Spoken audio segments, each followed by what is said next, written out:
Hello guys, আসসালামু আলাইকুম। সবাই কেমন আছেন? চলে আসলাম সকাল সকাল চা দিয়ে শুরু করলাম। এই দেখেন চা খাচ্ছি। চাটা কিন্তু অনেক মজা ছিল।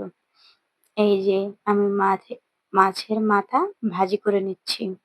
ছোট মাছ চচ্চড়ি করার জন্য রেডি করতেছি। সুন্দর করে ধুয়ে হলুদ মরিচ মাখিয়ে লবণ দিয়ে সুন্দর করে প্রসেসিং করে নিলাম। তার সঙ্গে সঙ্গে আবার আমি একটু পালং শাক ভাজি করব। এই শীতে পালং শাক খেতে সবারই কিন্তু কম বেশি মজা লাগে। অনেকেরই কিন্তু পছন্দের একটি খাবার পালং শাক। বাচ্চারা কিন্তু চিকেনটা খুবই পছন্দ করে।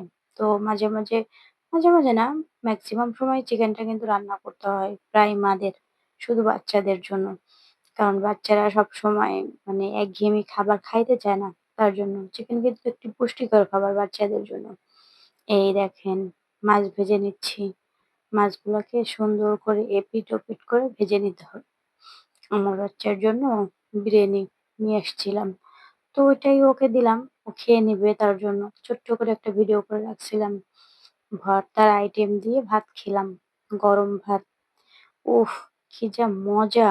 বলে বোঝানো যাবে না। কার এরকমের খেতে পছন্দ এবং ভালো লাগে সবাই বলবেন। এখনকার যুগে মানে এরকম সবাই ভর্তা করে না। তো যারা করতে পারে তাদের কাছে ভালোই লাগে।